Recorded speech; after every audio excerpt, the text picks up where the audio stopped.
네, 정치 현안에 대한 입장과 해법을 국회의원에게 직접 들어보는 파워 인터뷰. 오늘은 신성범 의원과 함께 지방선거를 앞두고 국민의힘이 발표한 결의문과 당내 쇄신 방향에 대해서 살펴보겠습니다. 의원님 반갑습니다. 안녕하세요. 안녕하세요. 네, 불러주셔서 고맙습니다. 네, 고맙습니다. 어제 국민의힘이 106명 명의로 비상계엄에 사과하는 결의문을 발표를 했습니다. 또 윤 전 대통령의 정치 복귀에 반대한다 이런 입장도 함께 이제 밝혔는데요. 민주당이 지방 선거용 쇼에 불과하다 이렇게 이제 또 비판의 입장도 보였고요.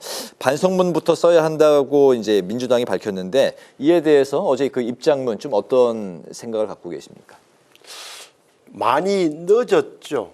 그러나 다행이다. 늦었지만 다행이다라고 저는 생각합니다. 그러니까 뭐 여당에서야 선거용이라고 비판을 할 수 있겠습니다만은 사실 선거를 의식한 것도 있는 거예요. 뭐 예를 들어서 지금 지방선거를 앞두고 우리 빨간 옷 입은 우리 후보들이 굉장히 의원 나가서 이야기를 할 때 많은 반발에 부딪히는 거예요. 왜 그러냐면은 저희들 입장에서는 자 현재 이재명 민주당 정부가 행정, 입법, 사법 다 장악하고 있는데 지방 정부까지 장악하면 나라가 한 방향으로 쏠리겠다. 이것만은 막아달라고 이야기를 하고 싶은데 당신들은 뭐냐라는 질문에 봉착한단 말이에요. 그게 뭐냐면 첫째는 12.3 계엄에 대한 당신들의 입장, 윤석열 전 대통령이나 입장이 뭐냐라고 되물어지니 도저히 선거운동을 하기 힘든 상황에서 저희들로서는 최소한의 선거운동을 할 수 있는 기반은 마련해야 되고 그리고 사실은 윤석열 전 대통령은 거리가 절연 이미 됐어요. 현실적으로 보면. 왜? 네. 작년 5월 달에 탈당했고 우리 당내의 대부분의 의원들은 거의 대다수가 윤석열 대통령하고는 함께 못한다는 생각을 하고 있는 거고 현실적으로 감옥 생활을 하는 전직 대통령하고 어떤 게 있을 수 있겠어요. 다만 이것을 지금까지 여러 차례 당 지도부가 이야기를 했지만 국민들이 보시기에는 명확하지 않다는 이야기 때문에 나온 거잖아요. 네. 그래서 어제 의원총회에서 모든 의원들의 총의를 모아서 우리 장동혁 대표가 해왔던 걸 의원총회에서 뒤집은 거예요. 그렇게 본다면 다행이다. 늦었지만 다행이고 남는 것은 진짜 여러분들 이야기한 대로 진짜 그러냐 여기에 대해서 우리가 보여줘야 되는 거죠. 네. 근데 일각에서는 그 장 대표의 향후 행보에 따라서 논란이 재점화가 될 수 있다 이런 우려가 있는 게 유튜버 전한길 씨가 장 대표마저도 그 저륜 대열에 합류하면 지지를 거두겠다 이렇게 좀 강하게 나왔단 말이죠. 앞으로 지도부가 좀 어떻게 이걸 풀어갈 수 있을까요? 강성 지지층에 우리 장동혁 대표가 정치적으로 좀 타이밍을 놓친 게 이런 거예요. 그러니까 12월 3일, 작년 12월 3일 계엄 1주년 때 뭔가를 냈을 수 있었는데 1심 판결을 보고 하겠다. 1심 판결 나온 직후에는 무기징역이 선고돼서 불구하고 그냥 판결을 존중한다는 한마디만 했으면 되는데 여기다 사족을 붙이면서 모든 게 시작된 거잖아요. 지금 아마 장동혁 대표의 판단은 이 강성 지지자층들이 사실은 우리 당을 많이 코어, 핵심 지지층이고 이들에게 어떻게 보면 이들이 만약 등을 돌리면 선거가 어려워질 것이라 판단했던 것 같아요. 네. 그러나 정치 지도자는 사실은 때로는 지지층에 끌려다니는 게 아니라 때로가 아니라 항상 지지자를 끌고 다녀요. 네. 리드를 해야 된다고. 네. 그러면은 설득을 계속 했어야 되는 거예요. 자, 우리 윤석열 대통령은 이미 법의 심판을 받아서 감옥에 있다. 그리고 미래로 가려면 이 윤석열 대통령은 인간적이든 뭐든 연을 끊고 우리는 미래로 가야 됩니다라고 강성 지지자층들을 리드를 해야 돼. 지도를 했어야 돼. 그걸 안 하고 따라가게 된 건 말이에요. 추수했단 말이에요. 그런 의미에서는 상당히 정치적 좀 실책이 있었다는 거고 그것을 어제 의원들이 의원총회에서 사실 노선을 뒤집은 거예요. 그래서 장동혁 대표 입장에서는 상당한 정치적으로 아마 좀 아픈 부분이 있을 거다. 다만 저도 어제 의원총회에서 이야기했습니다만 실질 조치가 뭐가 가능한 거냐. 그럼 예를 들어서 당내 분란의 소지가 됐던 징계 문제와 관련해서 징계를 주도했던 윤리위원장을 사퇴시킨다든지 또한 당내 갈등을 유발하고 정폭시킨 소수의 대변인, 그럼 예를 들어서 유튜버들 이런 분들에 대해서는 대표가 적절한 조치가 필요하다. 그리고 어떻게 보면 선거대책위원회를 빨리 발족시켜서 지금까지 지향과 성향과 다른 선대위원장이 선거운동을 지휘하는 게 좀 더 현실적이 아닐까라고 봐요. 네, 의원님 지역구가 경남, 산청, 함양, 거창, 이제 합천. 네. 현재 이제 부산, 경남 행정통합도 거론이 되고 있는 이제 그 상황이고 지역 주민들의 또 많은 관심을 받고 있습니다. 행정통합 문제 또 어떤 시기에 어떤 방식과 절차로 좀 추진돼야 될까요? 지금 우선 첫째로는 저는 지방선거 일정에 맞춰서 행정통합이 이루어지는 이 타이밍, 네. 시점과 방식이 저는 굉장히 좀 의아해요. 예를 들어서 20조를 이 정부가 흔들잖아요. 4년 또 5조씩 4년 또 하겠다는 것. 또한 지방선거를 앞두고 하는 것 자체가 제가 보기에는 정략적, 뭐 이렇게 정치 요소 굳다.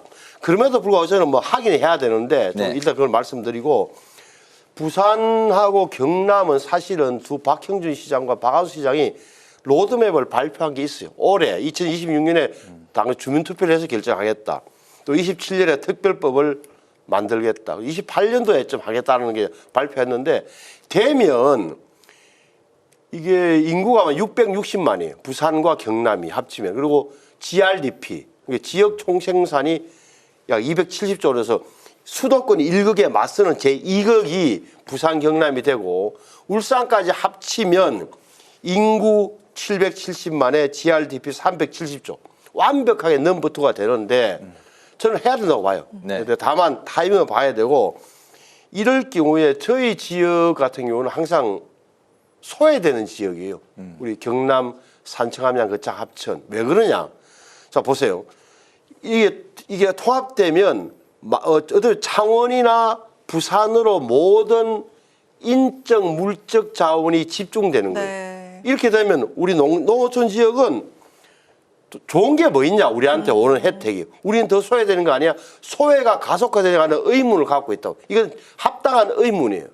그래서 통합을 하더라도 이런 소외 지역에 대한 배려, 정책적 배려, 재정 지원, 심지어는 뭐 관광 특구를 만들어 준다든지 장기적으로 뭐랄까 그 생존 가능한 네. 그리고 어떤 진짜 살아갈 수 있는 여지를 줘야 주민들은 아마 통합에 찬성할 겁니다. 그래서 그런 대책은 단순하게 시혜용이 아니라 네. 살기 위해서라도 그게 필요한 거예요. 네. 지속 가능한 발전을 위해서라도. 네, 네. 알겠습니다.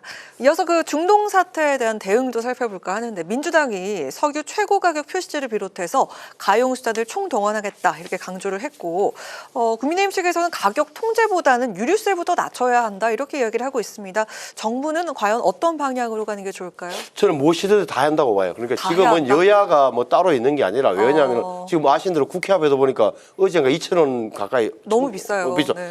지금 농촌은 경유값이 더 문제예요. 경유값.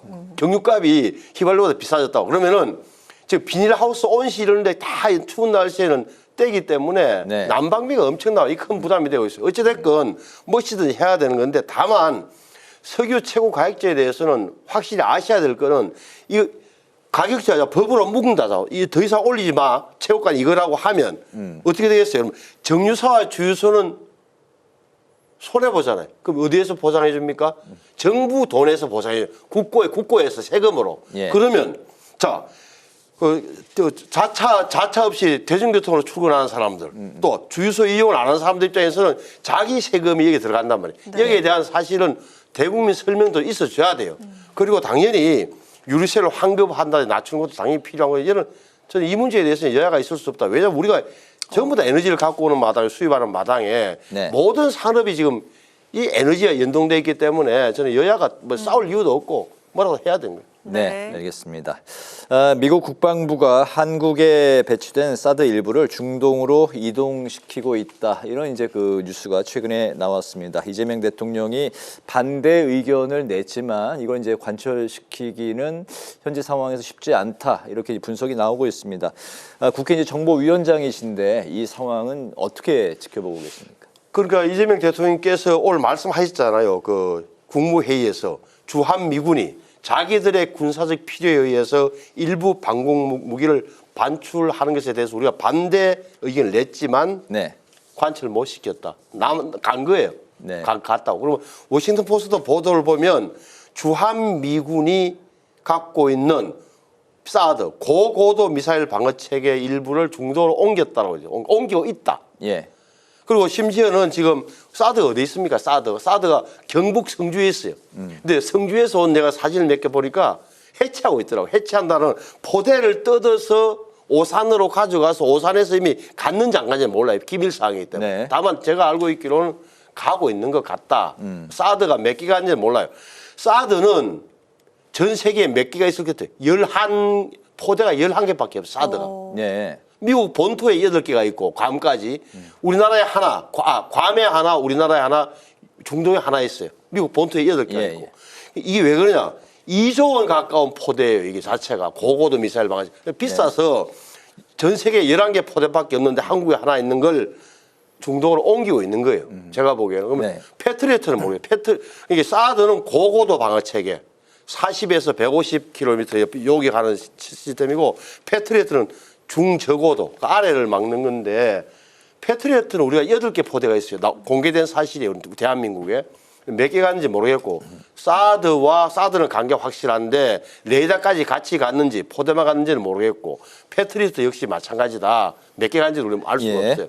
간 것은 맞는 것 같다. 다만 이게 우리 안보에 영향을 주느냐 안 주느냐 문제에 대해서는 전문가들 사이에서는 적어도 패트리엇이 빠지더라도 우리 천공투가 있다는 이야기를 하고 있는 거고 사드가 빠진 데는 이제 빈 공간이 생기는데 지금의 뭐 북한의 준비 태세나 이런 걸로 봐서는 뭐 공격 징후가 없으니까 당분간은 큰 문제 아니지 않냐는 게 전문가들 이야기더라고요. 네. 그럼에도 불구하고 이제 미군이 자기 무기를 자기들의 필요에 의해서 넣었다 뺐다 하는 것은 냉엄한 현실이 되고 있다는 걸 또 보여주는 거죠. 네. 네, 최근 정부가 구글의 정밀지도 반출을 허가하면서 공방이 벌어지고 있는데 산업 생태계 위협과 정보 주권에 대한 훼손 우려가 제기가 되고 있습니다. 그래서 내일 그 긴급 대응을 위한 토론회를 개최한다 이렇게 밝히셨잖아요. 저하고 이제 그 국토교통위에 권영진하고 토론을 해.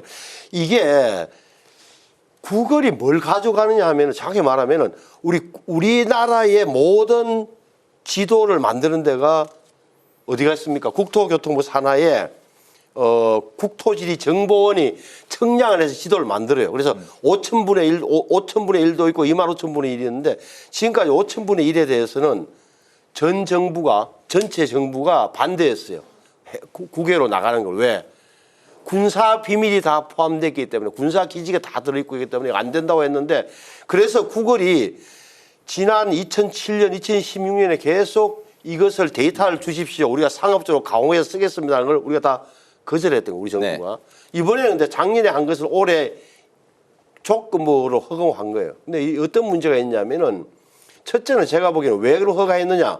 미국의 비관세 장벽 압력 때문에 디지털 정보까지 다 넘기라는 건데 이게 잘못 넘어가면 이게 미국에 있는 데이터베이스에 들어가는 순간 미국이 주권을 갖게 되는 문제예요. 그래서 우리 정부에서는 계속 한국에다 데이터 센터를 세우라는 걸 이야기를 했던 거고 일부 세운다 그러는데 모르겠어요.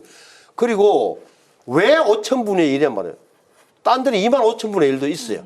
그래서 우리나라가 구글 맵이 없다는 이야기를 많이 듣지만 네. 그래도 왜 5,000분의 1을 꼭 가져가는지는 모르겠고 또 하나는 우리나라 기업이 네이버도 있고 카카오맵, 티맵도 있고 있잖아요. 이 사람들이 생태가 구성돼 있고 공간 정보를 이용하는 우리 민간업체가 6,000개 정도, 6,000개. 네. 상당히 많아요. 그럼 이렇게 되면 구글로 넘어가면 다 구글로 쏠릴 텐데 이들의 기업체는 누가 보호할 것이냐 이런 문제가 남아 있어서 자 허가된 이상 그러면 조건이 뭐가 있을까를 따져보는 토론회를 저하고 내일 권영진이 열기로 했어요. 그렇군요. 알겠습니다. 마지막 질문이 되겠습니다. 좀 짧게 들어보도록 하겠습니다. 이재명 대통령의 가덕도 피습 사건을 수사한 경찰이 지난달 국회 정보위 비공개 회의록을 확보를 했습니다. 수사기관이 정보위를 이제 압수수색한 것도 이제 처음이고 정보위 회의는 상식적으로도 이제 보안성이 높은 것으로 이제 보여집니다. 그렇다면 정보위 관련 수사 범위 좀 어디까지 허용이 돼야 된다고 보실까요? 정보위원장으로서. 그게 우리 국회법에 정보위원회 회의는 공개하지 아니한다. 다만 네. 의결로 공개할 수 있어요. 비공개 원칙이고 의결로 공개할 수 있어요. 그만큼 민감한 정보를 많이 다룬다. 심지어는 정보위원회 의원과 보좌 직원은 알게 된 비밀을 공개하거나 타인에게 누설해서는 안 된다. 처벌 정도 있어요. 그리고 여기 직원들도 보좌관들도 이거 비밀 취급 인가증을 갖고 있을 정도예요. 그러면 그만큼 이렇게 하는 건데 저 경찰에서 요구했던 것은 작년 9월 달에 있었던 비공개 회의록을 좀 봅시다는 거예요. 비공개 회의록을. 네. 저는 안 된다 그랬어요. 근데 이걸 허가하는 권한은 사실은 의장한테 있어요. 의장. 예. 의장께서 그래서 저보고 하는 말이 내가 한번 보고 결정하겠습니다. 그래서 저는 의원만 볼 수 있는 거예요. 비공개 회의록을. 그래서 또 우원식 의장은 또 의원이니까 보셨어. 보시고 나더니만 허락을 하신 거예요, 또. 그래서 저는 반대를 했고. 네. 이렇게 됐는데 이게 2024년 1월 달에 있었던 당시 이재명 민주당 대표 습격 사건에 대해서 국정원이 왜 테러로 지정 안 했는가를 따지는 과정에서 나온 이야기인데 이게 저는 관행적으로도 의장님의 잘못했다고 봐요, 이거는. 앞으로 이렇게 되면은 국정원이 이런 데서 국회에 보고를 어떻게 하겠어요? 다음에 공개될 걸 생각해서 보고 수준을 낮춘다든지 또 의원들도 잘못하면 공개될 건데 네. 발언 수위를 낮추고 이렇게 문제를 반대했는데 의장께서 허가하는 바람에 됐습니다만 저는 정보위원장으로 매우 유감이라는 뜻을 여러 차례 밝혔어요. 알겠습니다. 오늘 파워 인터뷰 여기까지 듣도록 하겠습니다. 오늘은 신성범 국민의힘 의원을 모시고 여러 국내 현안을 들어봤습니다. 말씀 잘 들었습니다. 잘 들었습니다. 감사합니다. 네.